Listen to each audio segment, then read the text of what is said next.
ACC football preview 2025. Let's get into it. Let's start off with the Clemson Tigers. Their win totals 9.5. Super juiced on the sports books right now. Minus 215 on FanDuel right now at over 9.5 wins. A ton of returning production. Ranked first in the country in returning production. Cade Klubnik coming back. He's going to be ranked as all the top quarterbacks in the country, top 3. He's going to be the sexy Heisman pick. Dabo went into the transfer portal a little bit this offseason. Dipped his toes in the transfer portal a little bit. Now, the Clemson Tigers, they come off SMU win. They get the ACC title, make it to the playoff. Then Texas. Cade Klubnik really played well in that Texas game. They still lose. Now, the hype train is out of control with the Clemson Tigers. Every single person and their grandma is in on the Tigers. Connor, I'm going to start with you. Are you in on Clemson this year? It depends on what lens you want to look through. Am I in on Clemson to win the ACC? Yes. The ACC I don't think is that strong this year. I think Clemson is the number 1 contender, and it's not even close. Am I in on Clemson from a national standpoint? I hesitate.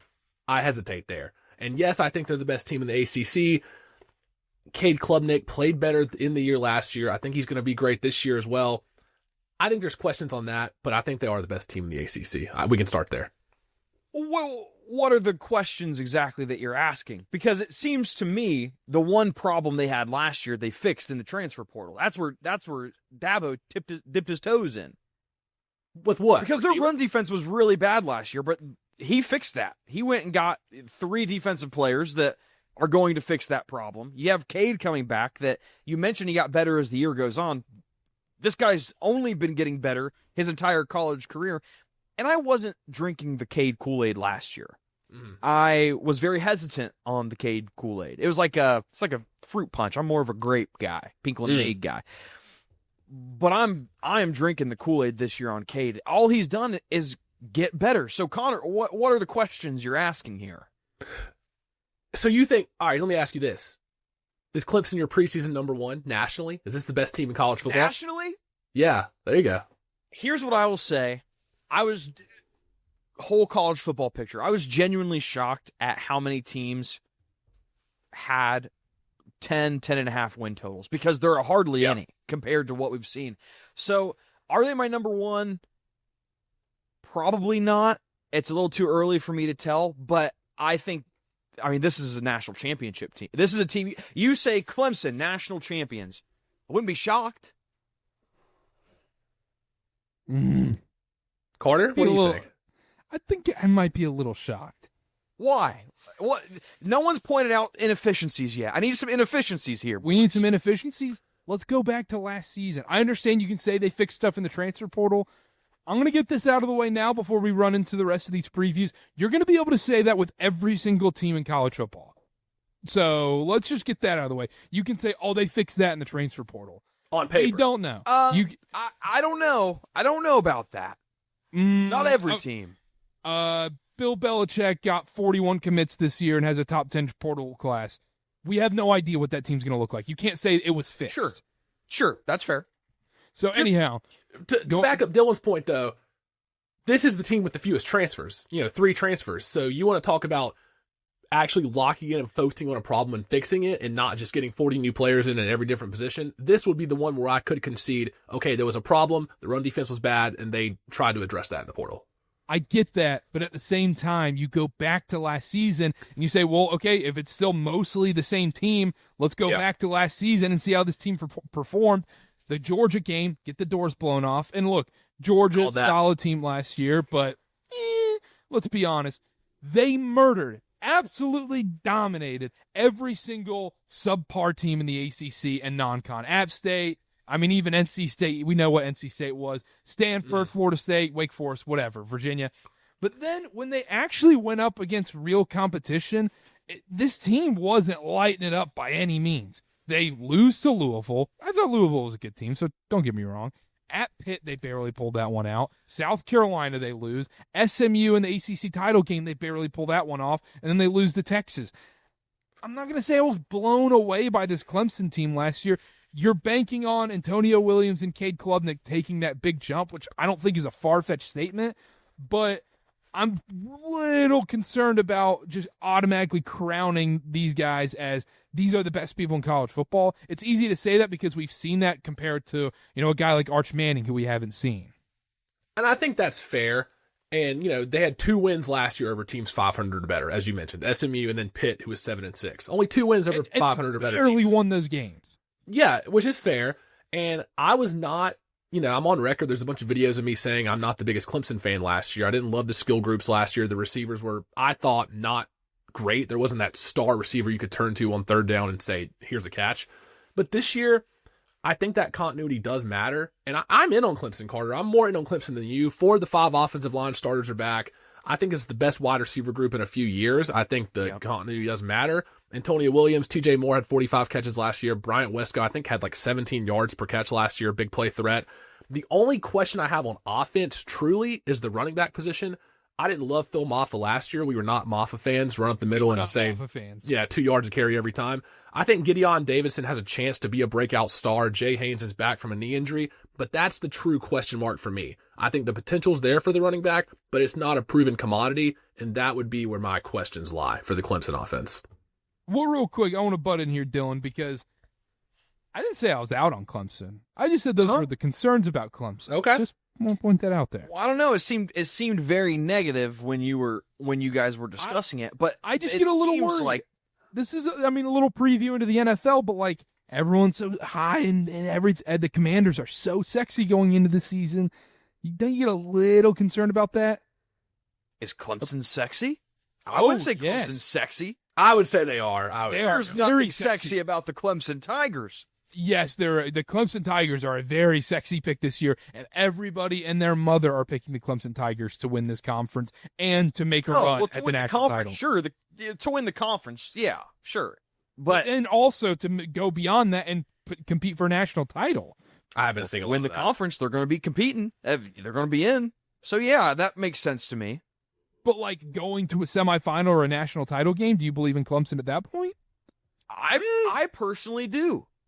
And I think the running back concerns are fair, right? You lose Phil Maffa. Yep. I think what's important to note is Cade Klubnik and the steps that he's last year he was 9th in offensive rating, which is I would not have believed that if you told that to me. But that's a flawed stat.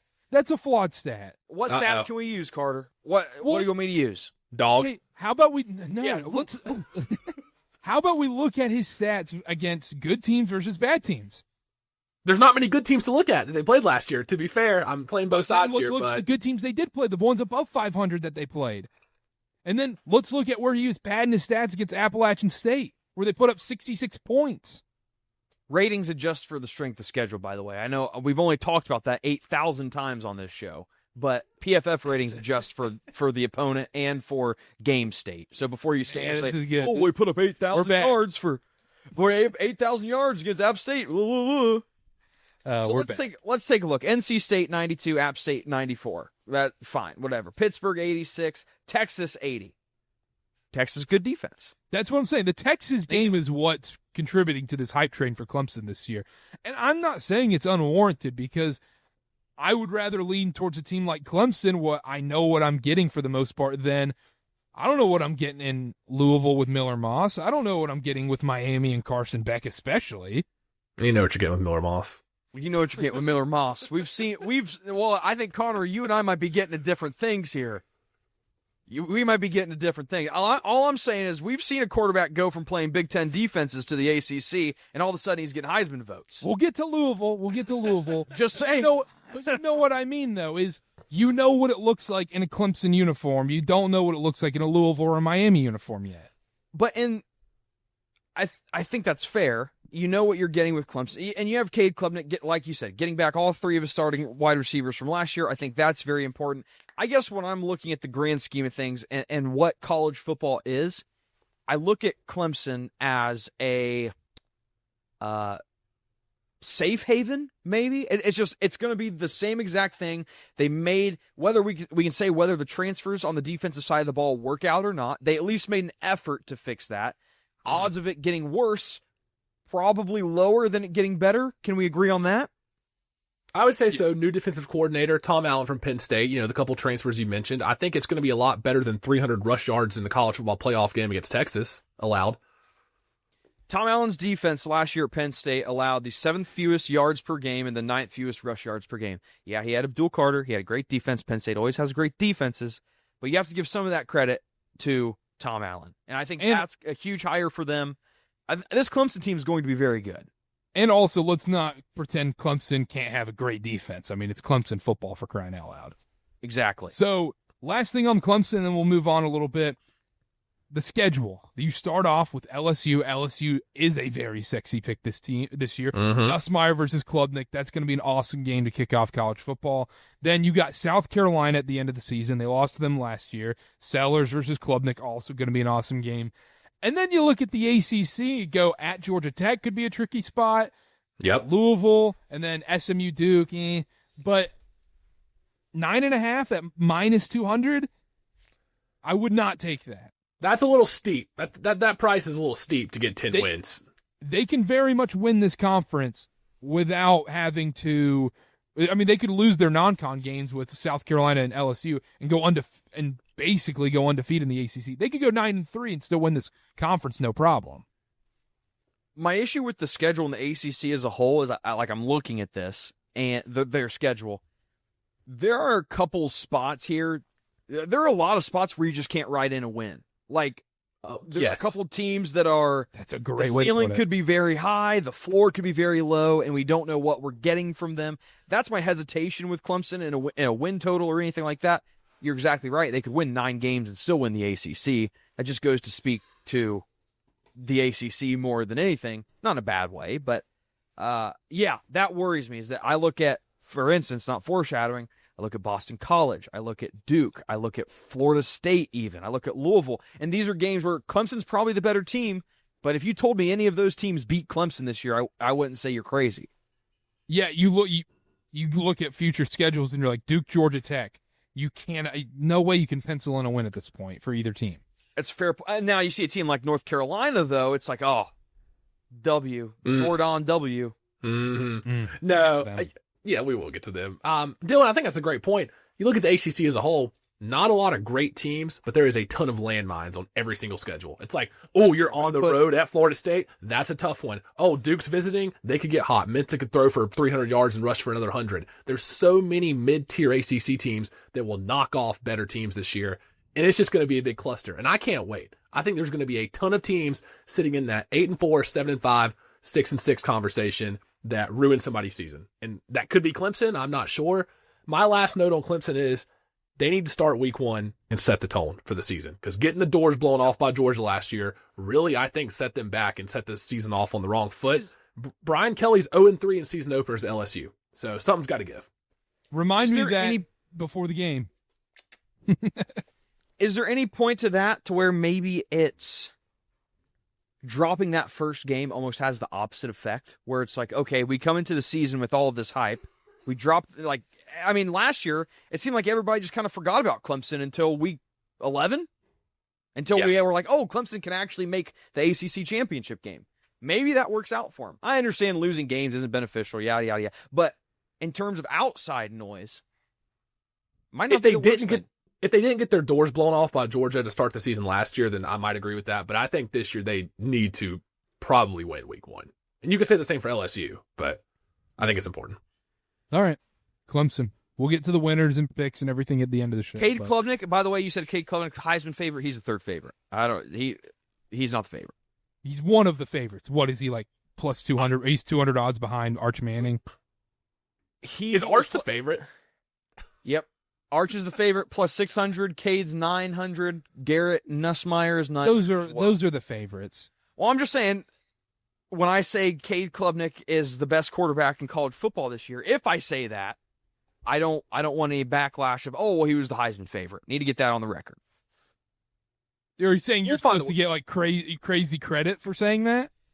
Yeah, I like all of my credit. So you're saying, the third overall the team crazy in the country. variation. So the third overall team in the country winning the national title is an upset, a huge upset in your mind? Huge, no, but worthy to call out. Pay him what he's owed. You can't just say they're the favorite. All right. Miami. Their win total's 9.5. Plus 128 on the over. Carson Beck in at Miami.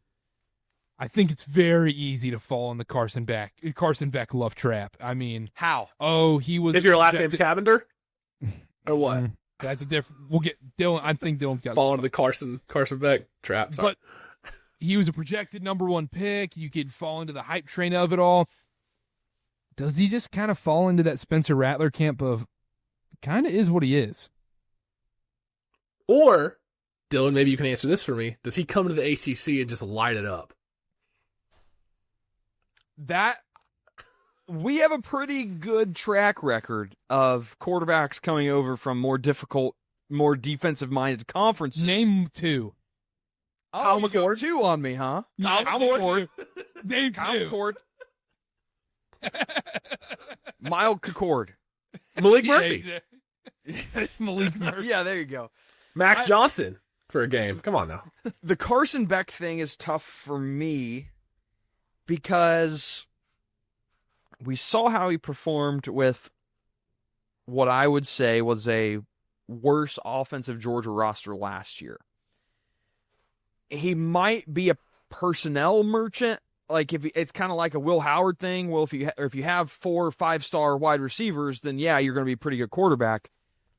What I want to focus on with Miami is a bit counter to what I think people want to discuss, and that's the defense. The defense was awful last year.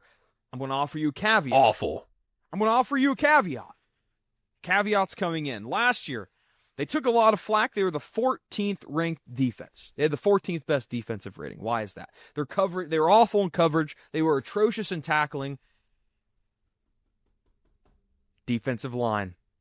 The defensive line was, regardless of what you want to say about Miami's defense, the defensive line was very strong on that team. And they returned a lot of those guys, and they addressed the issues, again, in the portal. We talk about Clemson addressing their issues in the portal. You can't tell me it gets any worse for Miami in the secondary this year, no matter who you go out and get. They might as well have not put anybody out there last year. So getting new guys in and filling those spots, I think, is going to be very beneficial for them. The Carson Beck issue remains a question for me. Very interesting dynamic for me going with Miami right now because I was so high on him last year. I kind of want to be high on him this year, but the Beck question, is he even going to be, coming back from shoulder surgery, I believe? Or shoulder surgery and a broken heart. Oh, poor guy. Yeah, I don't know what we're going to get from Beck, and that's ultimately my biggest question mark. But I think this is a defense a lot of people are going to come into the year and say, wow, this defense was awful last year. They're returning a lot of the starters on the defensive line, addressing issues in coverage. I think this defense is going to take a step up. I could see that being a thing where we go into the season with Miami, and every Miami fan is sitting there going, man, if we could have just given Cam Ward this defense, we would have been playing in the semifinals of the college football playoff probably. And then you have to give up 1,000 points to every single team in the ACC last season, and Cam Ward had to do major, major heroics. My thing is, great on the defensive line stuff, correct, and all that. You're overhauling everything on the defense, and I know you had to. It's just a crapshoot whether you believe, okay, is this going to be that much better? And then on the flip side of that, you go to the Carson Beck side. Cam Ward had to pull off miracle after miracle. I mean, it was wizard-like stuff to win some of these football games last year. Carson Beck doesn't have that in him. And so if it is anywhere remotely like that, this Miami team's not winning 10 games. Unfortunately, I'm going to agree with you because the way I look at it, Miami needs Carson Beck to elevate them. They need him to play to his full potential to get back in that conversation of a top 5, top 10 NFL pick next year for them to make any noise in this conference. And I'm not sure that I see it. You touch on the D-line. Yes, it's better. Ruben Bain is who I wrote down. 7.5 sacks, 12.5 tackles for loss as a freshman. He missed a few games last year, but he's healthy now. The secondary, like Dylan said, has been overhauled. I think there's 5 transfers in the secondary. So, you can't be worse than last year in that regard. But you turn to offense. You want to talk about question marks. Their top 6 pass catchers from last year are gone. They don't return a single player who caught over 10 passes from last year. And I get it. There's some, good transfers. There's some talented players there from other schools, from smaller schools. The new wide receiver core isn't amazing. The tight end Elijah Lofton had a few big plays from what I saw in my research. But there's a lot of unproven commodities on the offense as well as the defense. So that's why I have a lot of concerns at every other position for Miami. And even if you feel good, not great about Carson Beck, I don't know what the ceiling for this team is. 9-3. I think 9-3 is the ceiling. And you gave up you lose the number one overall pick, and not to mention all of their wide receivers gone. The top wide receivers. They had a great wide receiver group last year. Now, I do like C.J. Daniels and Keelan Marion coming in. I think they're good, but you also lose Damian Martinez. It's all new. It's all new at this point. And then on top of it, I think Kirby had one of the most damning quotes about Carson Beck. When Gunnar Stockton came in and played in the SEC title game, he goes that this Georgia team just plays harder when Gunnar's out there. I think that's a damning quote for Carson Beck, and I think that shows maybe the NIL got to his head a little bit. I think Miami's probably the worst place to go if NIL's getting to your head. I agree with that. Because that is one of the top priorities in Coral Gables is NIL. So. NIL and boob jobs. Yeah, there you go. Very timely, Karter. Very timely. Yeah, I'm with you. Dylan, you talked about Carson Beck with a worse plethora of Georgia weapons last year and how he downgraded from the Bowers and Ladd McConkey team. How's that getting any better with Miami? I think Miami's weapons are significantly worse this year as opposed to last year, and maybe that's just because Cam Ward was so damn good. But with the new faces, with so much turnover at the skill positions, I don't think Carson Beck is going to be good enough to elevate them to a college football playoff berth. I don't think they're making the college football playoff. Is it crazy? This is so counter what we're used to talking about with Miami, the ACC. There is a world where Miami's defense is good enough to where Carson Beck might not be asked to put the game on his shoulder like Cam Ward had to do. It's got to. You might just go to Carson Beck and say, "Hey, though. Don't turn the ball over." I don't know. This was the 7th best rush defense last year. That front is no joke. If the secondary is just 50% better than what they were last year, you might not need to put up 40 points a game to win. That's a legit possibility for Miami this year. Never thought I would say it. I think that's fair. I think if you're a Miami fan, that's what you have to hang your hat on. And that's boring. As a Michigan fan, that's boring football, Miami fans.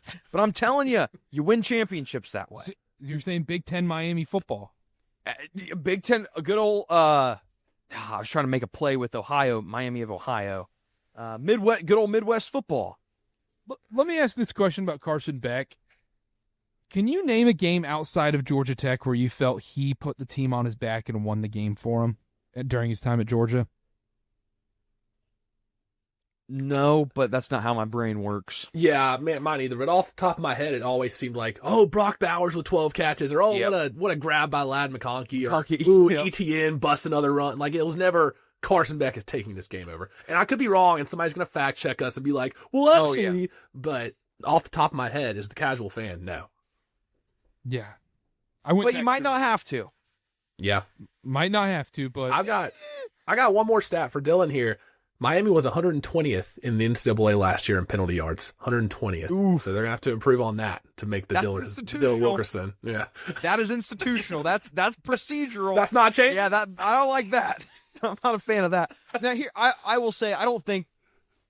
I like Clemson a lot more than this Miami team. I'm not going to sit here and say, last year I was touting Miami as the ACC winner, could make the run of the national championship, and we were kind of right, a little right. We're going to get some credit for that. But this year I'm not as confident.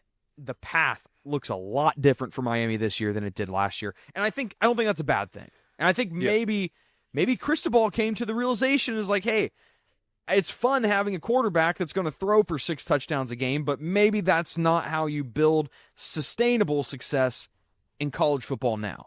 So you don't want to play in the 40s every game? You want to play in the 40s? That's where you come to the Big Ten, baby. It's 40s all fall around here. Does Cristobal need to make the college football playoff this year? Is this kind of a prove-it year for Miami? A little bit. I understand they won 10 games last year, but first season 5-7, 7-6, 10-3. Yeah, you're getting continual progress, but feel like it'd be really disappointing in Miami with the amount of money they're putting into that program if he comes out here and goes 7-5, 8-4. I wouldn't say that, but I would say you need to not have a collapse at the end of the year, and you need to not have a stupid Miami Georgia Tech incident from 2 years ago. So it's like, if you play respectable football, you lose 2 games kind of separate, spread them out, maybe make the ACC championship lose. I don't think it's make it to the playoffs or bust, but you can't have collapse. You can't have these big things happen that allow boosters to be in the AD's ear and be like, why are we paying for this? You almost have to kind of slide in. It's kind of like, what would be a good analogy for this? Whenever you mess up, you just don't want to make it big, and you don't want to make it back to back. Just kind of ease by, skate by. I think that makes sense, and I agree with that. And also, you just can't pull a Florida State from last year and go 2-10 and have like some kind of major every collapse. coach in the country, though. I mean, yeah. Unless you're Mike Norvell, then it's fine. Yeah, not Mike Norvell. You have 3-9. You're talking about progress at that point. Yeah, welcome back. Last thing on Miami, really quick. Their toughest games: Notre Dame, Florida, Louisville, SMU, NC State, Pitt, and quick over/under for Miami. I'm going under 9.5. I would go under. Like I said, with the ACC, it's so tough. There's 3 games I see here that they could lose that they probably will be favorites in. Yeah, I'm gonna go under as well. This screams 8-4 to me. So to get under 9.5 and plus money, or sorry, the over's plus money. So under 9.5's juiced. This screams 8-4. Yeah, it does. Play that defense, baby. Miami, I'm telling you, you're going to love it. Louisville 8.5. Minus 144 on the sports books. Miller Moss in at quarterback. And Dylan, talk to me about Miller Moss coming to Louisville. How do you feel about it? Because you said there's 2 different schools of thought with you and Connor, maybe. Well, I already kind of hinted at it, but when you're looking at Louisville and you're looking at Miller Moss, I wasn't a big Shuck guy. Shuck was Louisville, right? He was Tyler Shuck. Big enemy of the program. Really? When he played at Texas Tech, cost us, I think it was a week 2 KarterKast parlay. Oh my God! Yes, he threw the pick 6 against Oregon. All we needed, we just needed the game to end. They would have covered the number, and then he threw the pick 6 to Oregon. So Tyler Shuck, enemy number 1. Books. Yeah, maybe that's why I don't like him. Like, it's stuck in the back of my brain then, because I never really liked the guy. I was surprised to see him go as high as he did in the draft. Well, you're going to see him in some black and gold in the NFL this year, week 1. So get ready. There we go, baby. Oh, brother. The Miller Moss thing, what it comes down to me is you go from playing Big Ten defenses to the ACC. You go get beat up in the Big Ten, you go to the ACC. It's just as simple as that. Miami might change that little trajectory, but I think a lot of people are caught up on how Miller Moss performed last year at USC and think that it's going to directly translate to the ACC, and I just don't think that's going to be the case. We joked, but we saw it with Kyle McCord, who wasn't really that bad at Ohio State, gets the boot, goes to Syracuse, gets Heisman votes, was the leading passer in terms of yards, not touchdowns. I wouldn't be surprised if we see a similar trajectory with Miller Moss. The defense worries me a little bit. They tried to plug a lot of holes there. I think they only returned 4 defensive starters. This is one of those teams that you could tell me they find themselves in the ACC championship game. I'm like, oh, okay, not shocking. You could also tell me they win 6 games, and I'm like, okay, that's not really that surprising either. Tough schedule. I'm kind of middling here on this Louisville team. Does your Miller Moss opinion, does that count if he was benched after 9 games, after going 4-5, or no? Well, listen. Reset the board. It's tough in the Big Ten. Right. Yeah. A lot of great teams. It's next man up mentality. Okay. It's what can I say? And he's the next man up at Louisville. Yeah. Look, Louisville last year 9-4, and their 4 losses were all 1-possession games. Notre Dame, SMU, Miami, and Stanford, they were all 1-possession games. I think under Jeff Brom, it gives me confidence with a new quarterback because it's their 3rd time in 3 years. Jack Plummer 2 years ago, Tyler Shuck last year, and now Miller Moss this year. And objectively, Miller Moss is better than Jack Plummer. I think we can all agree. And we can argue about Tyler Shuck. Probably Tyler Shuck guy. Probably near Tyler Shuck if we're talking talent, but we'll see. But this is their 3rd starting quarterback in 3 years. They've had success with Plummer. They had success last year with Tyler Shuck, 9-4, 4 1-score losses. Why can't they do it with Miller Moss under Jeff Brom? That was going to be my exact point, Connor. Jeff Brom, 23 with Plummer, 10-4, 24 with Tyler Shuck, 9-4. Telling me Miller Moss can't come in here and go 9-4, 10-3, whatever. Can. Absolutely, he can. Jeff Brom is getting the absolute most out of these quarterbacks who are deemed mediocre or sloppy seconds or whatever at this point. And he sent Jack Plummer and Tyler Shuck to the NFL. That's crazy to me. Imagine saying that the year before they come into Louisville that, hey, these guys will be going to the NFL. Tyler Shuck might be starting week 1 in the NFL next season. That is absurd. Jeff Brom is an unbelievable coach. I trust him. I do worry about the defense, like you were saying, Dylan. It's one of those things. I think they might be one of the biggest boomer bust teams in the ACC, where it's the floor's probably 6-6. Mm-hmm. Told me they went 11-1 this year. Would you be totally shocked? Probably not. No, and this is like, honestly, you told me they win the conference, I wouldn't be surprised. I think one thing that's worth noting is the depth of the running back room. They returned their two leading rushers. Nasty. And it's just, when you look at that and you take a look at Tyler Shuck's numbers from last year, almost equivalent ratings on play action versus no play action. The constant threat of the run game does so much for an average quarterback. Even if Miller Moss ends up being average, his arm talent is average. The run game there with 2 top-tier running backs, it just adds a different level of offensive threat to the game that it can make an average quarterback look pretty good. So that goes to speak to them as well. The defense is the big question. I'm not worried about Miller Moss. I'm not really worried about the offense. Can the defense hold up? But I'm in the same boat. You tell me they win the conference, I would say that's not shocking. Also, it'd be a bad look if Miller Moss goes to Louisville, balls out, and then Lincoln Riley's having another 6-6, 7-5 season. Be a bad look. Bad look. Still a fat buyout and he's not going anywhere at USC. Nobody can afford coaching buyouts anymore. Louisville schedule also starts off extremely favorable. Eastern Kentucky, James Madison, and Bowling Green to start off. James Madison's a tough out. They scored 70 points on somebody in Baby Blue last year. I think James Madison's a tough game. Don't think they're a tough out. I think Louisville's going to be fine in that one. I think that's just something with the Baby Blue and a wine and cheese club type thing. I don't know. I'm not naming schools, but this is kind of what I feel. And then you got Pitt. I think, and then Virginia. Virginia's going to stink this year. Real chance. They should start 5-0 going into that Miami game in week 6. Not a bad. It gets tough after that. It does get tougher after that, but starting 5-0. Yeah, I mean that the beginning of that schedule, and they're non-con. They might have the easiest non-con in the country. There's 3 major concerns for me with Louisville, and this is a perfect transition because you touched on the schedule just now. They always have a back-breaking loss. The last 2 years under Jeff Brom, there's been a back-breaking loss. 2023 was against Pitt, who was 3-9, and then last year it was against Stanford, who was also 3-9. Are you saying that Louisville is the new NC State of the ACC? They already got the colors. Got the colors. Got the disappointing loss where they'll never actually win the big thing, but they'll be 7, 8, 9 wins. Yeah, they'll be relevant. Yeah. They and everyone likes their coach, but feels like there's a low ceiling, high floor. Yeah, I don't hate that. No. Second concern, offensive line. There's some turnover there. There's some questions. They need to be serviceable enough to protect Miller Moss. He's not the most mobile quarterback in the world. I think he's used to having a bad O-line, though. That is also fair. That's a good caveat. And then the third, like Dylan touched on, the defense. 14 of 19 defenders last year with 200 or more snaps are gone. They were 74th in opponent yards per game, so they weren't awesome. So maybe that turnover is going to be a positive.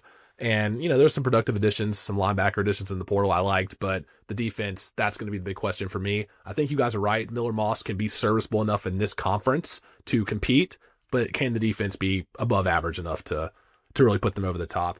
I think it's a cop-out, but 8-4, 9-3 is probably where we're looking for this Louisville team. I like 9-3. I like them going over that win total. But let's move on. Yeah.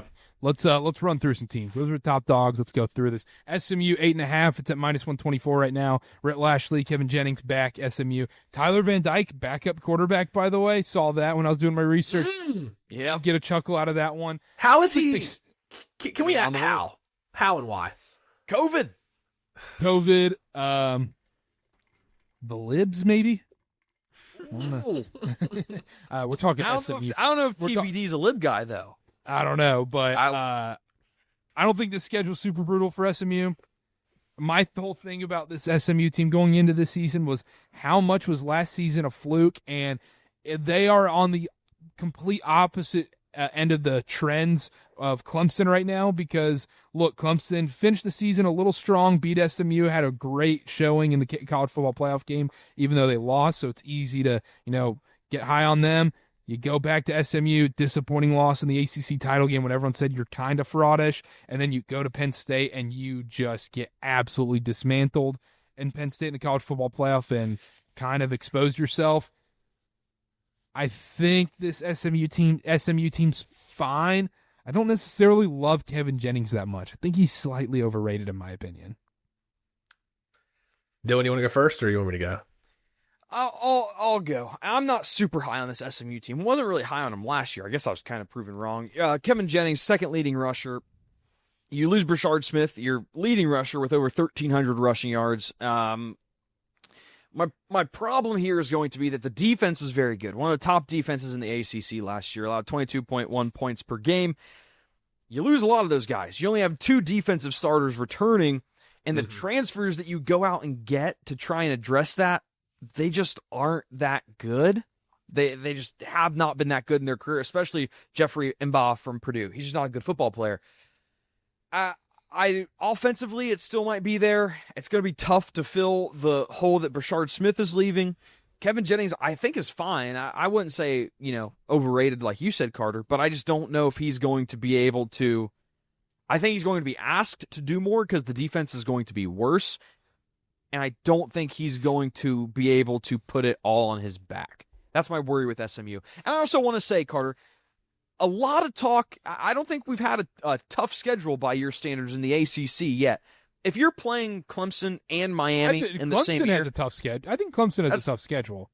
That's a tough schedule. If you have Clemson and Miami, that's a tough schedule in the ACC. For SMU, I'm more so talking about the non-con Baylor, TCU. I mean, you're mostly playing it's bad. I'm just saying, let's be a little tougher on the schedules here. Everybody's got an easy schedule so far. Okay, that's fine. But you go back to SMU last year. I think a big part of their success was they got to skate by in the ACC last year. They didn't have to play any of the tough teams. They didn't have to play Miami. They didn't have to play Clemson. They got to play the easiest schedule. They should have lost to Duke. That was absurd that they actually won that game. I don't know. I'm not super high on this SMU team either. I worry about the returning production of defense. Kevin Jennings, I'm not the biggest Kevin Jennings fan, to be honest. I'll be strong here. I'm out on SMU. I'm completely out on SMU for this coming year. And look, I don't want to take anything away from Rhett Lashley. He's been great. 29-13 in the last 3 seasons he's been there. They went from an above-average AAC team to a college football playoff. They made the college football playoff last year. That is a ginormous success. And yes, losing to Penn State in that fashion leaves a bad taste in your mouth, but last year was successful. It was great. Nobody thought they'd be any good last year. And to do that while going from Preston Stone to Kevin Jennings midseason, I think that's great. I'm not in on them this year. Look, offense was great last year. 129th in penalties per game last year with 8.3 per game. 132nd in penalty yards per game with over 80 per game last year. Dylan, you touched on it. That's institutional. Dylan, I think you're right there. And look, Kevin Jennings, he's electric. He makes a lot of big plays. When he is good, he is great. His ceiling is super high. He also makes a ton of mistakes. And I have a note here. Top 2 running backs are gone. 3 of the top 4 wide receivers are gone. I don't know if Kevin Jennings is good enough to elevate all of those new productive, skill positions around him. Is that who he is? I'm not sure. I think we're going to see a lot of mistakes from Kevin Jennings this year. 11 picks last year. And then, the defense, look, 8 transfers across the D-line. That was their strength last year. Young guys are going to have to be good quickly, or the transfers are going to have to play up from where they're coming from. I don't know if I necessarily see either one. I'm out. I think they take a giant step back this year, and they regress more to where we thought they'd be last year coming into the ACC. I kind of agree. And I hate to do that because I think they were such a fun story last year. I loved watching SMU last year, but I don't see it this year. Over-under is 8.5. I did juice to the over. Like, come on. I didn't love watching SMU last year, if I'm going to be honest. It was kind of fun. I thought it was fun. You didn't know what you were going to do. It's the leading defense in the ACC. Of course, Karter didn't like watching. I think the most disgusting thing is how they actually lost to BYU last year. That was one of the worst games I've ever watched in my life. Yeah, that was bad. I was watching that at, I think, Buffalo Wild Wings. Shout out $9 endless apps. Oh, my God. No free ads here, Connor. No free ads for Vita. They could be a sponsor. But, yeah, They I could just... be. 8.5 wins juiced to the over. Are we serious? This SMU team's going 9-3. Come on, I don't see that. That's one of my favorite bets is the under. Spoiler. I do like the under. Dylan, anything else on SMU, or we can get into some of our picks? Let's get into the picks. I agree with Connor. Not feeling them. Let's get into some of the picks right now, and then we'll talk briefly about some of these other teams. We'll go briefly at the end here, but I want to get into these picks right here. Most overrated team in the ACC, Dylan, go. Perfect segue. I said SMU. I think you take this defense that was supposed to be, it's the top defense last year. You don't have any returners starting. I think it's going to be a train wreck for them.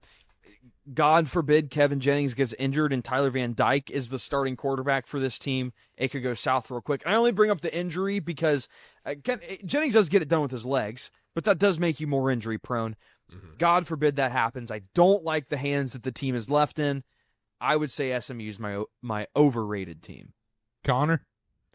Unfortunately, I'll be brief here. Mine was also SMU, and it's for everything I just said. Jennings is electric, but they're unproven guys at skill positions everywhere. A lot of mistakes I expect from him. 11 picks last year. Non-con, Baylor, TCU, that's fine. But at Clemson, Miami, Louisville, that is a tough schedule like we touched on. Don't base this year's opinion off last year's run. That's what I'll say. Connor, unfortunately, I remember two gentlemen that were pretty much in lockstep for the ACC last year, and we were almost clinically correct. Who could that have been? I don't know. I imagine you have to check the tape on that. Who's Ben? Was Ben on the college show? I think Ben put Preston Stone in his top 5 quarterbacks. I don't know if we can. I don't know if SMU is going to be the right. Yeah, but if I had to pick another one, look, another overrated. Hold up. Okay. Because I also had SMU. Yeah, trifecta. We're back. Yes. I had SMU written down. I said if they pick SMU, I'm going Miami because I feel about the same about both of these teams. I'm putting Miami on the graphic for me.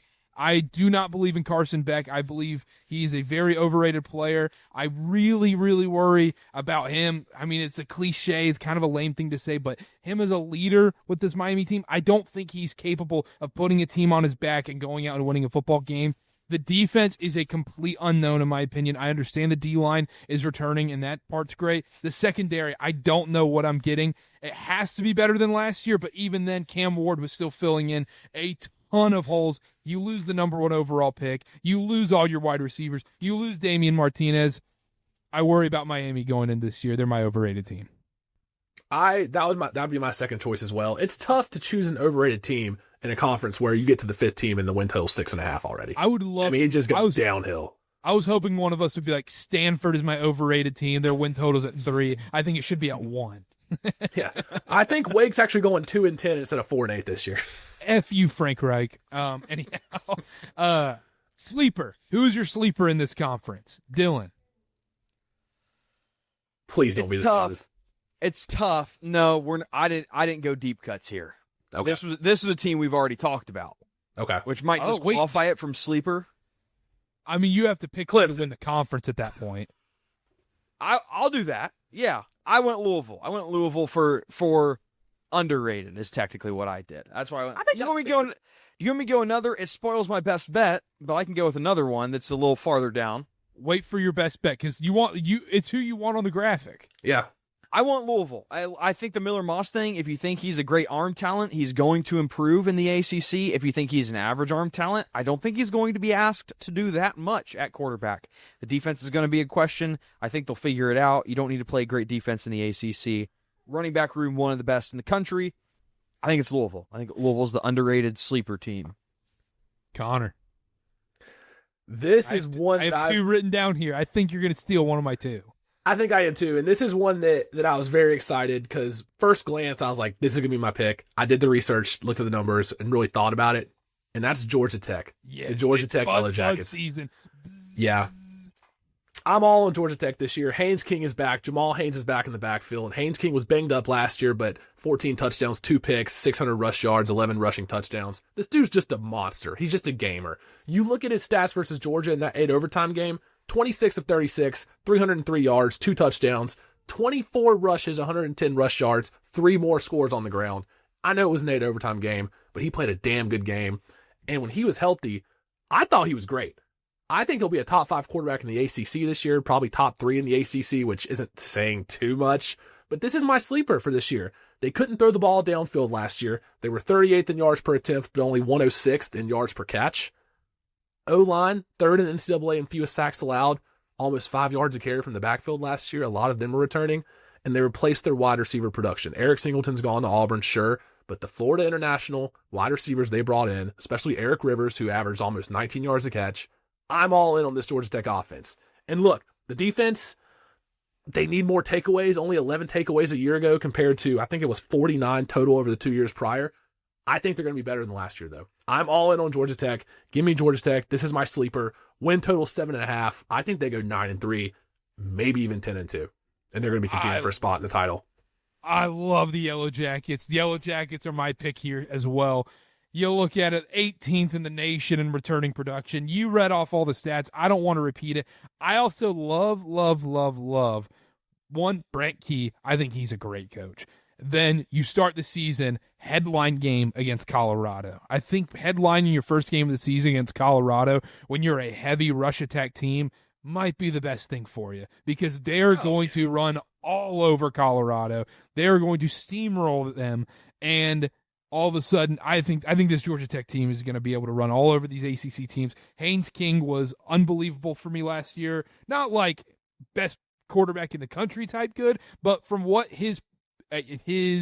what people thought about him at that point to what he actually was last season, I'm all in Georgia Tech. I think the over win total is at 7.5, and it's minus 150 right now. Don't care, Georgia Tech. I love they're but for my sleeper, I'm doing them to win the ACC as a long shot bet.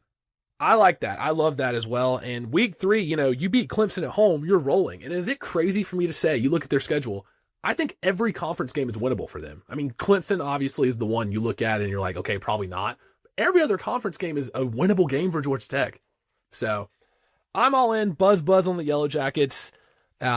If they go 9-3, 10-2, and they make the title game, I think that would be a resounding success. And I think it's possible.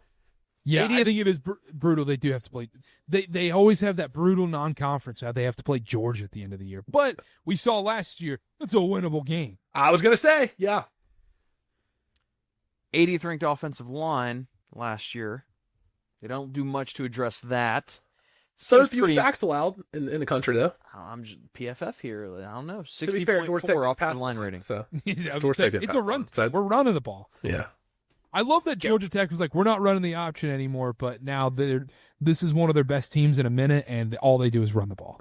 They were just going to slam Haynes King into the line. I will say he gets injured a lot because of the way he plays, so he needs to stay healthy for this prediction to come true.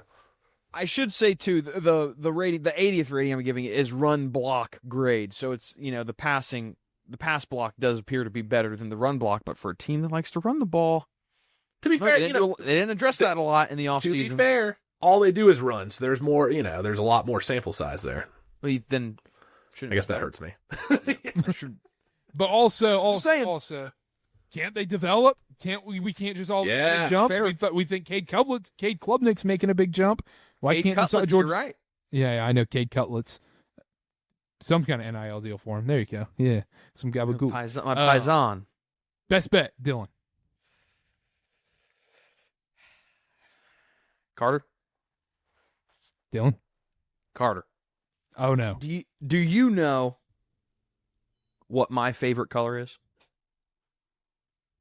Oh, is it what I think? Does it involve a certain piece of clothing I'm wearing? Do you know what letter my name starts with? Oh, Dylan. Do you know the mascot of my high school? I don't. That would be kind of weird if I did. It's the Brookville Blue Devils. I'm all in on this Duke team this year. Dude, I am loving this Duke team. Darian Mensah, great addition. I love that. You get this Cooper Bardcake guy from Harvard, mentally just brilliant, obviously. You think you're going to worry about penalty yards with him? I guarantee you 0 penalties from Cooper Barkate from Harvard. Look, he's a 1,000-yard receiver. I understand it's Harvard. I understand the competition. 1,000-yard receiver, 11 touchdowns. Andrew Anthony, Michigan man coming in from Oklahoma. He was injured during his time at Oklahoma, but he was decent at Michigan in an offense that is not very pass-heavy. If he can come back full health from his knee injury, that would be great. But, I mean, you got Mensah coming in. You got some guys at wide receiver. Manny Diaz is a bit of a dork. He clowned Michigan 2 years ago, and we absolutely destroyed his defense. But he knows how to run a defense. I love this Duke team. Over 6.5 wins. All day, left, right, up, down, middle. This Duke team is a 10-win team. They were my other sleeper pick. I just flip-flop between Georgia Tech and Duke. Duke over 6.5 wins. Give me all you give me all you can buy right now. Darian Mensah, you already talked about it. And I think the key point here is, one, Manny Diaz, 6-1 in one possession games last year. This dude was pulling off voodoo. I don't know how he was doing it. They went 9-4 with Malik Murphy. Can we all agree Malik Murphy is not a good quarterback? He is not a good college quarterback. He can't throw the ball. He literally can't run the ball at all. He's enormous, but doesn't really have a great arm, to be honest. And they went 9-4 with Malik Murphy and a dog crap run game. They were the 7th worst run team in the country last year, and they still won 9 games in this league because Manny Diaz, like you said, knows how to coach a defense. They finally put up big money for a quarterback. Love Mensah coming in, and also I do like Kushan Brown shout out. It's over 6.5. How is this team 2 wins worse? They aren't. Yeah, anytime you can pay $8 million for a quarterback and the rest of the team is subpar, you got to do it. Hey, that's a 2-year deal. That's a 2-year deal. Oh, okay. That's my bad. I didn't know that. 2-year deal. Deferred compensation. I see. Okay. So Shohei Ohtani. Look, I don't. No, actually, real quick. Duke is the only college football team that starts with the letter D in Division I. So there's a good fun fact for you. Wow. Yeah, I know. Figured you'd like that, Dylan. Delaware? Well, they're not D1. Dart. Yeah, they are. Not FBS. Sorry, FBS. Yeah, Okay. Didn't they? Unless they did it this year, I'm Yeah, pretty they sure did. no. Oh, well then. Uh-oh. Oh, Yeah, no. It's USA. Oh, strike it from the record. Yeah. Ah. Well, wait. They haven't played a game yet. They haven't played a game yet. They don't. This is you going don't to know make about the blue hand hens. blooper cut. Oh, Blue hens. no. This is going to be their first year though, right? Yes. Okay, then I don't feel bad about that at all. What do you mean? You don't respect Joe Flacco, do you? Eh. Wow. He Not won me a expect that. lot of money on comeback player of the year. I love Joe Flacco. All right, there we go. Shout out to Delaware. Anywho. Blue Hens. I'm not going to rain on your parade. I think Duke's going to be fine. I don't think they're a 10-win team. And you're going to tell me that they went 6-1 in one-score games last year. Dylan, you're a big numbers guy. That's not happening again. Come on. Yeah, It's very tough to different dictate. quarterback. It's true. I would side with Karter more here, where it's like Okay. You're right, but the team also did get better. I think the quarterback is miles better than last year. I actually found some good stats on the ESPN article that I thought you guys would appreciate. Mensah was 21st in QBR last year, 66% completion rate, 14.5 yards per completion, and here's my favorite one, only 15.2% of pressures turned into sacks. That's pretty good for a mobile Love quarterback that like stat. that. So, the quarterback, I think, is a clear upgrade. Skill positions where I'm a little concerned. 5 of their top 7 pass catchers are gone, but they've still got some guys that I like there. Defense, I think, will be fine. I think defense will be fine, especially the D-line and secondary. There's a lot of experience there. I think over 6.5 is a great bet, but I'm not going to go as far to say they're going to be a 9 or 10 win team. I think 7-5 is probably right for this Duke team. 7-5 is a winning ticket. I don't know about you. Well, what is it? Minus 190. Dylan giving out juice bets again. Give me 7.5 or plus Wait odds. a I don't second care. here. Give me 7.5 or bets. plus odds. Oh, Hold up. Okay, look. All right, we're gonna read schedules. That's it. We're reading schedules. Oh no. I see at least 8 wins on the schedule. I don't know about you, Dylan. Let's go through it. Elon, week 1. Win. Dub. Shout out the Phoenix, number 1 NBA program according to billboards throughout Greensboro. Illinois. Loss. That's a loss. I think that's a loss. Yeah. Tulane, revenge game for men's. Revenge game win. Dub. NC State. Home. Win. That's a win. At Syracuse. Shout out Steve Angeli at Syracuse. Win. At Cal. Win. Yeah. That's a win. I think they slip up against Cuse or Cal. I think that one of those is a No, loss. I think the slip-up comes against Georgia Tech the following week. Yeah, for sure. Yeah. And then they play Clemson at Clemson, double L. And then at UConn, Win. Virginia, Win. at Carolina, easily a coin flip. I was going to say, you never know. You actually never know. And then Wake Forest, win. That's probably 7-5, 8-4. Okay. I'll give 1, it to you. 2, 3, 4, 5, 6, 7. That's 8 wins right there. We just named off 8 wins. I'm giving them a win over Georgia Tech. That puts me at 10. What math are you doing? Lost to Illinois and lost to Clemson. I didn't include Carolina either. Oh, okay. I just put that as Fair. void. They're going to tie that game. Yeah. Ooh, nice. We'll talk about Carolina in a minute, but I'm all in on Duke too, Dylan. Love the Blue Devils this year, over 6.5. Whatever number you get it at, I like it. Don't care. Give me Duke 8-4 this season. I love it. Connor, what's your best bet? My best bet is Georgia Tech over 7.5. Okay. Is that not the... Yeah, that was kind of like tied in, underrated, sleeper, best bet. I will will say- you're going that direction too. I Yeah. had some others I wanted to throw out there, but they're not going to be on the ticket here or on the graphic. Miami under 9.5 I had in there. SMU under I had also. I kind of wanted to do an under. I kind of wanted to be a hater a little bit. I like SMU under. I kind of wanted to put SMU on there, but I'm going Duke. That's the one I feel the best about. And then Georgia Tech over 7.5 as well. Any other best bets you guys had? Not for the graphic. Louisville to win the ACC plus 850. I went Pitt under 6.5 I like wins. that a lot, to be honest. Could possibly use this as a segue. I went North Carolina over 7.5 wins. Oh. Can I be honest? And I don't want to use this as a best bet. I think you're right. I think 8-4 is very, am I very wrong? possible. Okay, Well- I think it's contingent on one thing, and it doesn't deal with Jordan Hudson or even Bill Belichick. It deals with the quarterback position. It really depends on who they start at quarterback. If Max Johnson comes in at starting quarterback, this team's not winning 8 games. I don't think Max Johnson starts a game at quarterback unless there's something that happens. I sincerely think Gio Lopez, it's his job to lose. It has to be Gio Lopez. You don't pay that kind of money. You don't grab him at that time of the portal cycle if you feel great about your quarterback situation. Exactly. I have Max Johnson as third on the depth chart.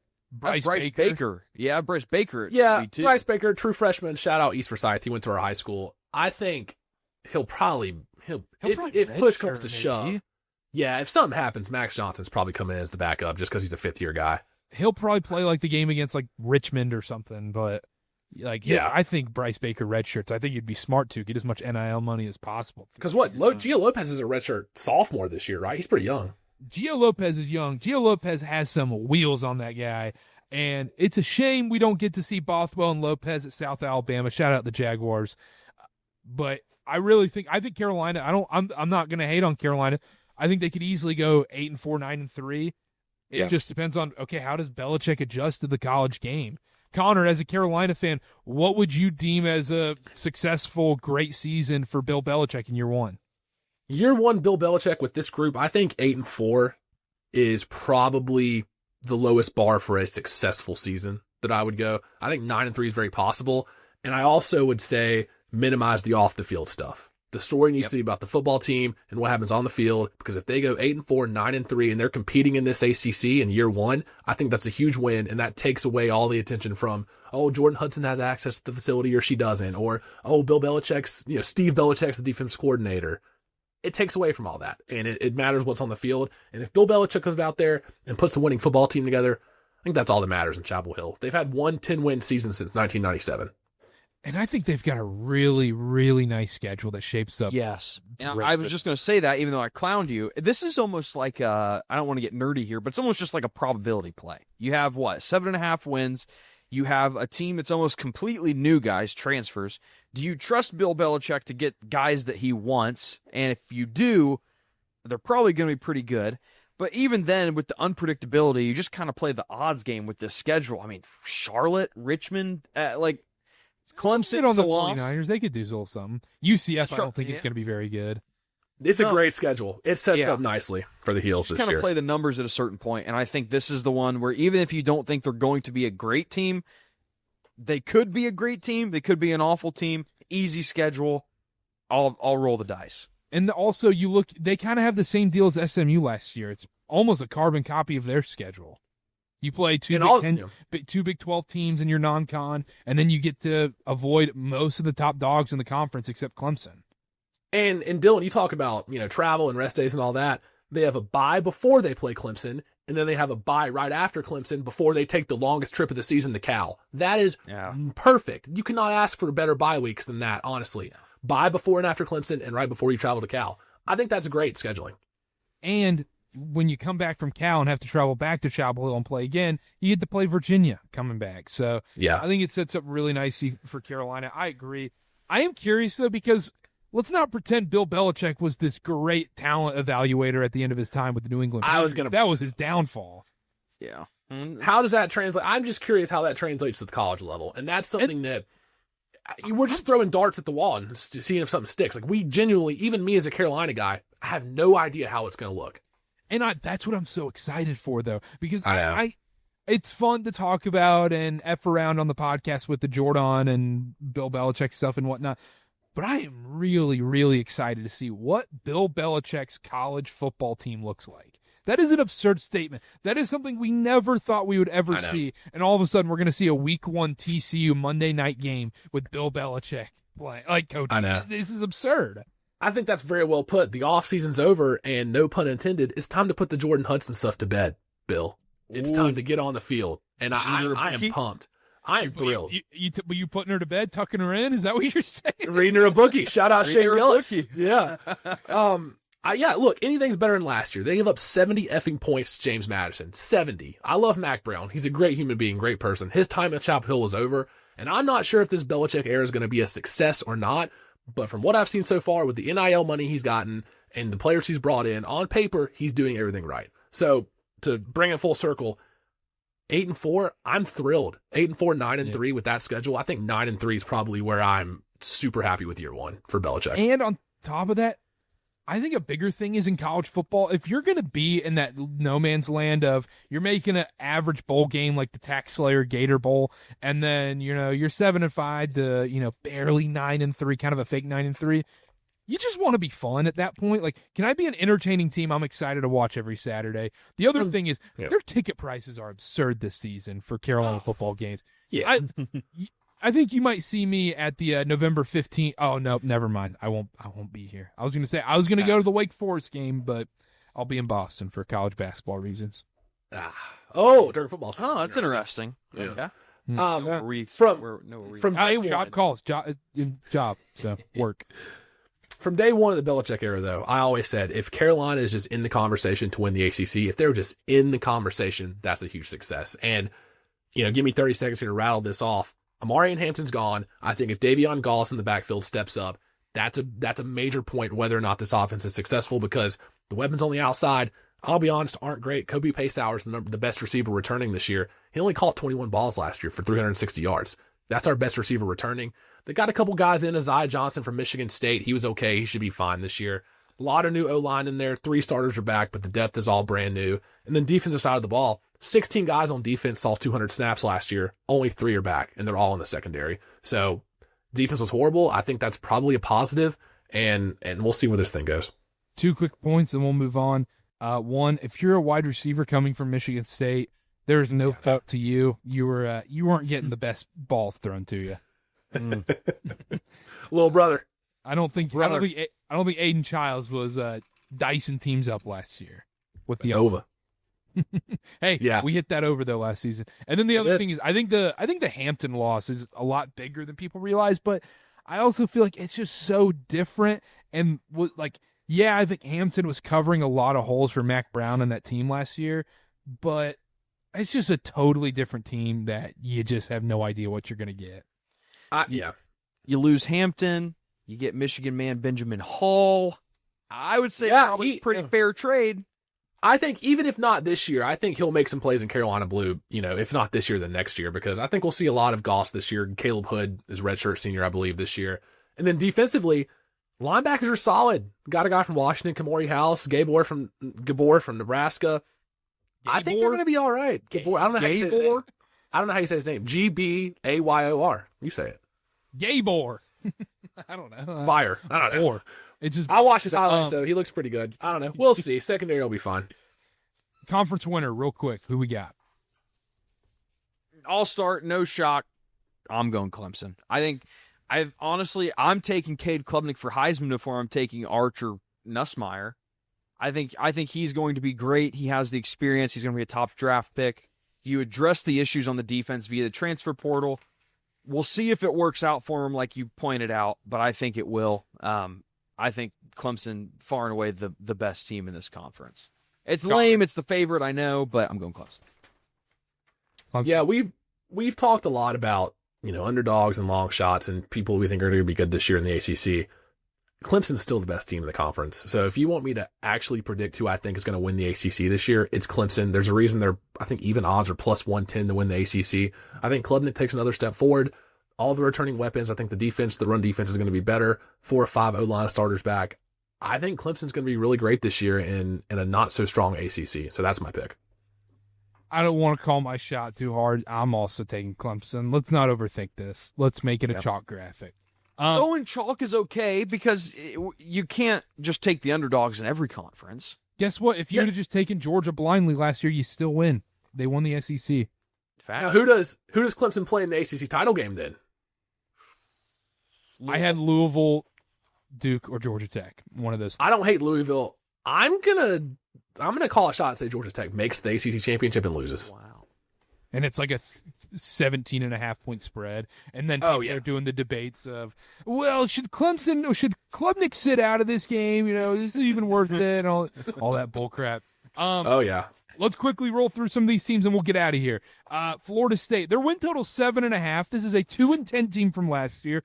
They overhauled everything across the board. Gus Malzahn as offensive coordinator, new defensive coordinator, Thomas Castellanos, our guy, shout out Castellanos, we were Castellanos podcast, in at quarterback.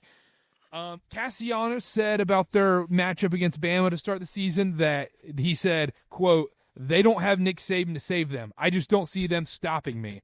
Not going to lie, I think that sets up for a absolute disaster.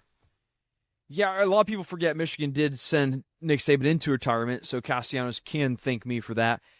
I think what you get with this team, just to be real short and sweet, is Norvell is throwing everything he can at the wall, and he's like, we got to figure out something before I lose my job. And you got Castellanos, who beat you in the regular season last year. Fun guy to watch. I went back and looked at some quotes not from him, but about Castellanos from Bill O'Brien that weren't the most reassuring. He pretty much said he was dumb and he was a bad leader. So I don't really like that about my quarterback. Well, I mean, he did get. Year. I mean, Grayson James was playing a lot of games. Yeah, yeah. He did not have great things to say, but he is electric. He's going to turn the ball over, but he's going to. I mean, dude was just crazy. He doesn't have the offensive line that he had at Boston College. I'll be interested to see how that plays out. This is another one. It could go either way. I don't think they have win the ACC potential. But you could tell me they win 2 games. You could tell me they win 9, and I wouldn't be surprised. Yeah, I think 9, I'd be surprised. 9, I'd be shocked. Anything over 7, I'm probably pretty surprised with this team. Norvell's 33-27 in 5 years. I think you're right, Dylan. He's probably just hoping anything works this year. New coordinators, and look, Thomas Castellanos, as fun as he is, how many games is he going to win you? Fun stat about Florida State, real quick. Last season. Only Kennesaw State and Kent State averaged fewer yards per game than Florida State did last year. They were third to last. It was awful. It is genuinely one of the most shocking results of the season I can remember since I've been watching sports is how bad they were. It wasn't just, they were preseason top 10 and they finished 7-5. They were 2-10. It's all because that guy didn't eat the dog poop. He's cursed him. That's a good call. Forgot about all that. Yeah, I love Castellanos, but you're right. Yeah. And then also, they have the 6 overall portal class. That means absolutely nothing to me. I don't care if you're the 1st overall portal class. I really don't care. Unless you're getting a legit dude that is proven and all this. John Mateer at Oklahoma, I liked him from Washington State. I think that's a big addition. But, you're telling me all these different linebackers that were second strings at Alabama, how is anybody supposed to know if they're going to be that good? Squirrel White was one of their big ads in the portal, Tennessee wide receiver. Local guy here, Knoxville. Guys, Did anybody on Tennessee, any of the receivers, create any lick of separation last year? Why is he a top ad in the portal? I don't understand this. Well, White's gotten worse too. I mean, if you look at his PFF grades, they go down every year. College has not done him any favors. He wasn't playing a lot by the end of the year last year for Tennessee, and he wasn't very beloved here. Like, he's got a cool name and people liked him, but nobody really wanted him back from the consensus I got from fans. It's a scary season for Norvell. What's the threshold he has to hit to keep his job? 7-5, just a winning season? That's what I thought. Yeah, I'm gonna say 8-4. Because there's a real world they go 7-5, but there's some disappointing losses, and it just feels like blah. And at that point, I think it's gone. If he is a losing season, I think it's out no matter what. Or if it's like an abysmal start again, if it has the inklings of a 2-10 season to begin the year, we might see a quick firing there. All right, let's steamroll through these teams. Let's rock and roll. NC State, their win totals at 6.5 plus 110. They burned me horrifically last year. Dave Dorn, me too. Just the most average coach in the country. Not bad, not good. Just it is what it is. But Connor, what is the number one rule with NC State athletics? Let's see. What is it, Karter? If you have expectations for an NC State athletics team, throw it out the window.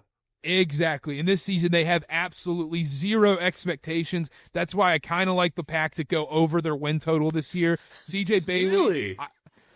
That's it. I like CJ Bailey. He's exciting. The turnovers are a major, major problem for him. 10 turnovers, didn't even play the full season.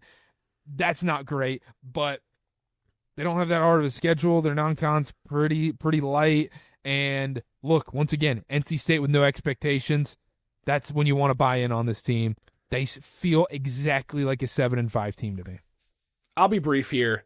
Defense has a lot of questions. Casey Concepcion's gone to Texas A&M. I'm not a huge CJ Bailey guy, if we're being honest, and that's not just the Tar Heel in me talking. I just don't love him as a player. No Clemson, no Louisville, no SMU on the schedule. That's good. I think this screams 6-6. I think this NC State team is 6-6, and I got to rattle this off, just the Tar Heel in me. Here's some stats for you guys. NC State and Syracuse are the only teams to never play for an ACC championship, and Syracuse didn't join until 2013. Oof. NC State has been in the ACC since 1953. However, they haven't won an ACC title since 1979. And last one here, NC State started playing football in the year 1892, guys. 1892. They've had one double-digit winning season in 133 years. They were 11-3 in 2000. They were 11-3 in 2002. One double-digit winning season in 133 years. Just wanted to rattle that off. No, that's regular season though, right? Because they won 10 games technically with the forfeit against LSU, right? No, that's a 9-win season. Yeah. Real quick, last NC State thing. Grayson McCall, Jordan Waters. I was so pumped up on that duo going into last season. I officially anoint that as the most wrong I've ever been about a sports take in my life. We were picking them to win the ACC. They were so bad. McCall and Jordan Waters were so bad. They were Florida State bad going into the season, and I thought they could win. I thought they were going to win the ACC. The worst sports take I've ever had. Dylan, any thoughts about NC State before we move on? Not much to add. Don't trust CJ Bailey. Not super high on this team. Pitt, Eli Holstein. Decent quarterback, like him. I was very down on Pitt going into last year's preview, but they had a decent year. They just feel exactly the same to me. Very average. Feels like a bowl team. Feels like I'm going to lose money on them playing in the Pinstripe Bowl. Yep. You said decent. Started 7-0, lost their last 6 games last year. The collapse was disgusting. That was one of those teams we were talking about that were fake. I do vividly remember that. Yes. Not buying in on this team either. They don't. Eli Holstein doesn't do it for me. Not buying in on Pittsburgh. I've listened to a couple podcasts or read a couple articles. People are pretty high on Pitt. I've seen a couple people pick Pitt as the ACC sleeper, and I don't know what it is. Maybe it's just because I'm not an Eli Holstein fan. They got some returning production, but I don't see it either. I think 7-5 is probably as high as this team goes. Yeah, I'm not the biggest. I mean, Desmond Reed at running back's good. He'll probably have a big year, but I don't know. I don't see it. There's a lot more teams in the mid-ACC I like more than Pittsburgh. Yeah, but then you go back and look at their schedule. They look great at the start of the season and had this fake record because they didn't really play anybody in the beginning. Their hardest game was Carolina, West Virginia. Ugh. Yeah. Yeah. Anyhow, Virginia, Chandler Morrison at quarterback. I'd be shocked if Tony Elliott kept his job by the end of the year. His buyout after the year is reportedly $3 million. Program feels lifeless, in my opinion. I think this is just a disaster. They feel like they're going to upset one random game that keeps fans being like, should we keep Tony Elliott? Shout out Virginia on the CW UNC. We'll never forget that, Dylan, for the rest of our lives. But yeah, not in on Virginia this year. Tony Elliott's 11-23 in 3 years as the head coach, and the one shining light, shout out Ben, if you're a Virginia fan, the schedule's not awful. I know we've been saying that for everybody, but Virginia's only got 2 projected top 40 teams and none in the top 20 right now on their schedule. So that's the shining light if you're a Virginia fan. But I'm with you, Karter. I'm not high on them. Dylan, any thoughts on the Cavaliers? I was going to say the Huskies for some reason. Yeah, I'm actually higher on Virginia than most. Not super high, but I like Chandler Morris. He's a very exciting quarterback. Obviously making the jump from North Texas to Virginia is going to be, believe it or not, that's a step up in competition. And the schedule is just so easy, guys. You don't have to play Clemson. You don't have to play Miami. You have no SMU. You have no Georgia Tech. Like, the schedule's very easy. I wouldn't be surprised if this ended up being 500, 7-5. Wouldn't be surprised. The win total was 6.5, which was, a step up from 3.5 we've seen the last couple of years for Virginia. Yeah. That's probably because of the schedule, to be honest. It's probably because Calandria, rest in peace, no longer there. Wake Forest, Musket. They're going to be one of the worst teams in the ACC. Dicker in from Washington State as the head coach. Robbie Ashford at quarterback. I couldn't believe that when I was doing the prep. Yeah, that's all I had on Wake.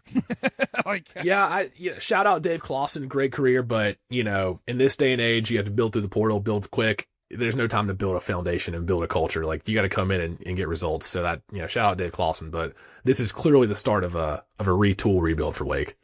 Dicker, if he does anything this year, everything is positive. There are no negatives this year, unless you go 1-11 and lose to North Carolina A&T, then it's a disaster. But no negatives. Does not matter what your record is, as long as you win 3 games.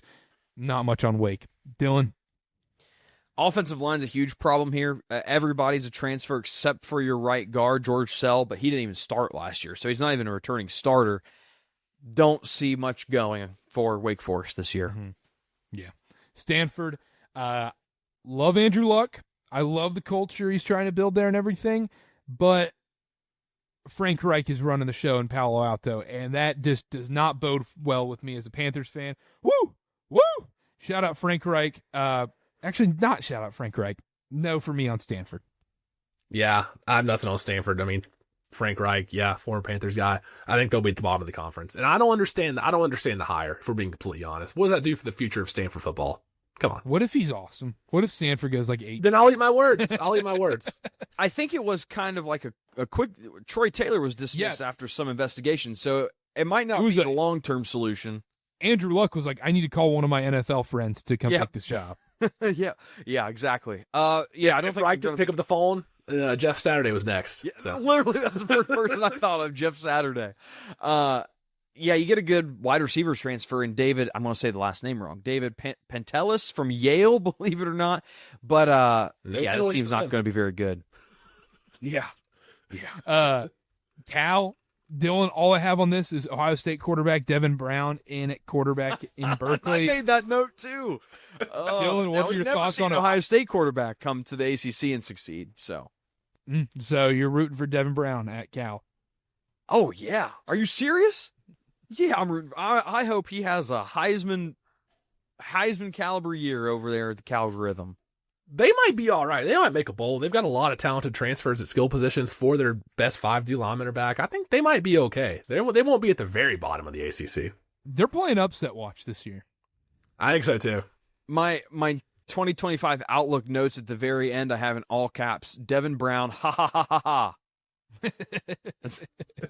That's good. Boston College, y'all were extremely high on Boston College going into the preview. I jumped on the bandwagon very quickly. And with Castellanos and all that, Grayson James running the show, Bill O'Brien back. Not going to lie, it's not as exciting in Chestnut Hill. Yeah, I'm not going to be on the Boston College train this year. Top 4 linemen are gone from the defensive line. Grayson James, who replaced Castellanos, I guess, great, but I'm out on Boston College this year. I'm kind of the same.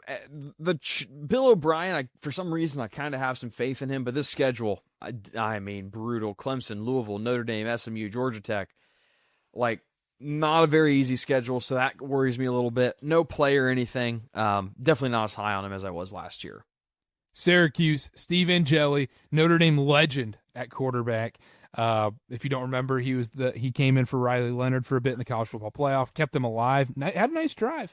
And Fran Brown did a great job with McCord last year, but they also lose McCord. They also lose their best skill player in Trevor Pena as well to Penn State. Not in on the orange at all. I like Fran Brown. I think he's a good coach. I just don't think there's enough talent on this roster going into this season. It's crazy Syracuse was 10-3 last year. You look at that and like Syracuse had a 10-win season last year. He's great. Ohio State great guy. Quarterback. I'm with you. I don't think there's a reason the win total's 5.5 and it's juiced heavily to the under. Only 3 guys with more than 40 snaps played are coming back this year. Tougher schedule. They were 7-2 in 1-score games last year. There's just a lot of things stacking up against Cuse this year, so I'm out on Syracuse for this year. They won 10 games. Oh, go ahead. They won 10 games last year. That's not Fran Brown's doing. It was purely Kyle McCord. Credit to them for not kicking Kyle McCord out, but instead letting him go to the draft. Like, it would take a special kind of stupid to kick that kind of talent off of your team. So credit to Syracuse. I still don't think they're going to be very good. Special kind of stupid, even though they won the national title, huh? Yeah. First 2-win national champion. Kind of fake, right? Virginia Tech, last, certainly not least, Kyron Drones was the hottest name in this conference going into the ACC preview last year. And, yeah, he's overhyped, but I don't think he's a disaster at quarterback or anything. I kind of like the buy low spot with the Hokies a little bit. Everybody's down on them. I get it. Good reason. Pretty manageable schedule. I know I keep saying that with the ACC. You avoid Clemson, and you play Miami and Louisville in Blacksburg. South Carolina, Vandy, not pumped on that as a non-con. Those are 2 tough games. But it's now or never for Brent Pry, and yeah, I sneaky think the Hokies could have a winning season. I'm with you on that. I don't feel too strongly about them, but it's more so process of elimination of somebody's got to be decent at the middle bottom of this ACC conference, and the teams we just talked about, I feel pretty strongly that the teams we just talked about are going to be horrible. So that leaves some wins for a team like Virginia Tech. I think Kyron Drones is going to be fine this year. There's only 2 offensive starters back this year, and honestly, that might be a good thing for Virginia Tech. So yeah. 2 new coordinators as well. There's a lot of new faces in Blacksburg, but I think that has potential to be decent. So, the win total is 6.5. They might go 7-5. I don't hate that. We'll see them in the middle of the conference. Yeah, Drones needs to stay healthy. That's obviously a big thing. Pry brings in 2 new coordinators to kind of revamp the whole system at Virginia Tech. It does kind of seem like now or never type deal for Pry. We're just sleeping on kicker John Love, 16 for 18 for field goals. That's no Dominic Zvada stuff, but that's a pretty good college kicker. How many over 40? I don't know. Probably a lot number with that offense. Yeah, enough. Yeah, that's all I got, though. That's the ACC preview, I think. We good? No top 5 quarterback rankings this year? No top 5 quarterback rankings this year. I'll go Cade Klubnik, Darian Mensah. 3, 4, 5. I'll go Haynes King at 3. Ooh. Carson Beck's got to be in the top 5. Come on. Nope. Carson Beck is a top 5 quarterback in the ACC. Gio Lopez. I love that. Yeah, there we go. Now we're cooking. No quarterback rankings. We might do like graphics and put that out on social. Yeah. But not for the podcast today. We went long enough. This is a very long podcast. There's still a part 2 to come to this podcast, so stay tuned for that. These will not be as long. I can promise you that. We will keep We're it just shorter. passionate about the ACC. We're passionate about ACC football. We got very excited. I thought we were going to be scratching to fill an hour. I'll be honest, for the ACC. So I'm impressed we went this long. Yeah, I'm not going to lie. Halfway while we were doing this, I go, oh, man, we might have to make the SEC and Big Ten 2-parters. If we're doing this for the ACC. Big 12 will definitely be an easy, short podcast. But either way, anyhow, bet it's on BYU. Yeah, we'll see. Make sure to tune in. Subscribe to the YouTube channel. Subscribe, follow, 5-star review everywhere. Download SeatGeek. Use code KarterKast. $20 off your first purchase. At Wilkerson A. Dillon. At Connor_Sparrow. At Karter B. A. At KarterKast on everything. And we'll see you guys in part 2 of this podcast. If you're listening on audio, if you're listening on the YouTube, we'll see y'all. Adios.